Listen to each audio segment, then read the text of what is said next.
again. I'm Nair. And I'm Force. And we are Perspeculative. And today we want to start another new segment with you called Shell Shock Starter. Shell Shock Starter. Hold on. Shell Shock Starter. Where we are talking about shows that have a very intense, jarring first episode. Usually that is not followed similarly throughout the show. At least not that harsh. Yeah. Now, we're dipping our toes into the world of Devilman Crybaby. Oh, yes. A show that is very near and dear to Nair's heart. I feel. Oh, yes. It is. It is a show that she has said is one of her favorite anime of all time. Masterpiece. And knowing her, knowing how she shies away from both extreme violence and extreme sexuality, for her to say, no, this is still good in spite of, and maybe even because of some of these elements, is a big double thumbs up to the creators. And if you've watched the show, you might be like, which moment? But yeah. Woo! Yeah, but we're exclusively talking about the first episode. Mm-hmm. And of the first episode, if you've watched this show at all, you know the scene. And you know what we're talking about. Yeah. So our protagonists find themselves at a nightclub that was built inside of a converted church. On purpose. On purpose, yes, quite on purpose. Because of one, not the other.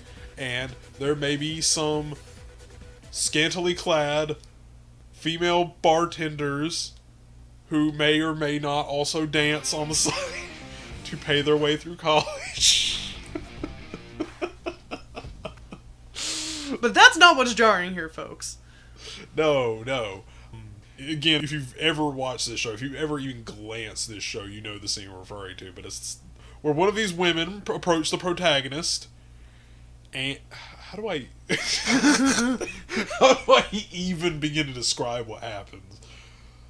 Where he's approached by one of these women, and before he has a chance to collect his thoughts or speak clearly, well, a certain Freudian nightmare scene occurs. Booby-eaten demon rave.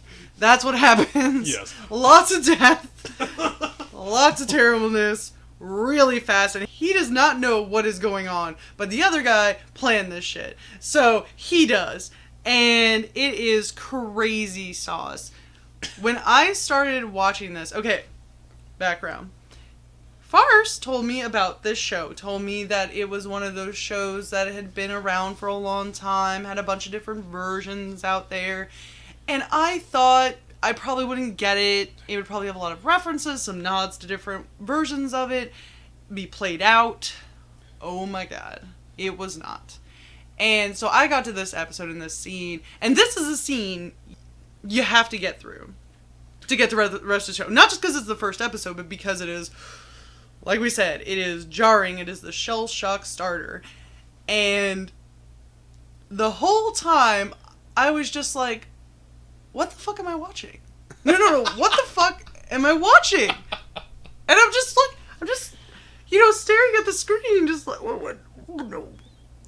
Okay. I think I've composed myself enough to have a clean description. So, at one point during this party, the protagonist is slipped a illicit substance of a sort that he was not aware of when he consumed. Poor dude. Yeah. And so he interprets what's happening at first as being on some sort of a trip. The worst trip ever. Yeah, like he was having a really bad trip.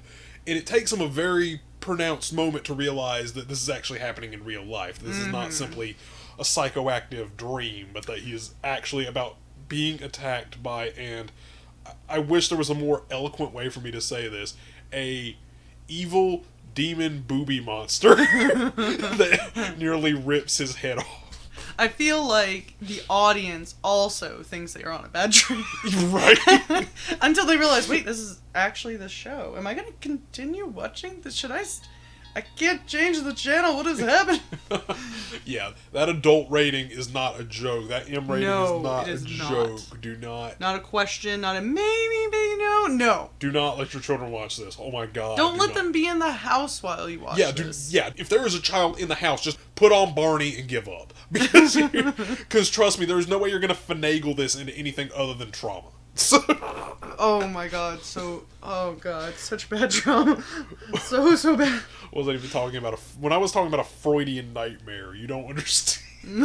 Well, I'm sure they do. I'm sure they understand. Because I believe that anyone who's watching this probably has seen the show and thus remembers the scene very vividly. You can't forget it. Oh yeah, no, I know it haunts my dreams at night. Mm-hmm. Mm-hmm. And I've tried to get other people to watch this, one in particular who could not get past the scene, and I'm like, no, you don't understand. There's nothing quite like this, and quite this crazy sauce. I'll just reuse that phrase in the show. Horrible things, yes. Terribly sad things, yes. Really fucked up things, yes. But not to this level that this very first episode just throws you in, just deep end. Yeah, and this scene is interesting for a number of reasons. Was there two of them? Were they big? Were they eating people? Oh, jeez. Oh, God. No, this scene is interesting for a number of reasons. Firstly, because it introduces our protagonist in the first episode to the concept of demons as they exist in the world of Devilman. But also because of, well, a lot of the visual elements, again, it feels like a trip. And because he's the the non-demonetizable substances he absorbed during that party. No. Because of the substances, the whole scene is painted like a bad acid trip until he becomes aware, no, this isn't a trip. This is actually happening. And so, what was the point of the drugs? I don't... That was a misdirect for both us and the protagonist. I see, that makes sense. It's a misdirect because it's meant to put us in the shoes of the protagonist where we see the walls start melting and the women turn into giant nightmare booby monsters. And so we're thinking, oh, he's having a bad trip. Obviously. So when it finally dawns on him, once it wears off and he realizes what's happening, it becomes real all at once. And he's thrust pretty much ass over elbows into this whole complicated situation. And I think part of it wasn't just a misdirect. It was probably to keep him there because the guy who brought him there wanted him to stay long enough for his demon buddy to take him over, to make him a demon with the heart of a human. So if he had not drugged him, or if he had not been drugged, he probably would have gotten out of there immediately. Yeah. Our protagonist is presented as being a pretty straight-laced kind of dude, more or less. A little goofy, a little lighthearted, but not anything, not any kind of the character he would become as the story progresses. But, yeah, it's interesting, and honestly, I would wholeheartedly recommend it, and so would Nero. Absolutely. Absolutely. To everyone who is at least 18. Oh, yeah. Yeah, minimal. If you are not, do not watch this. Please. Please. I was about 24 when I watched this, and I still wasn't mature enough. Too young. It was too young. Too innocent.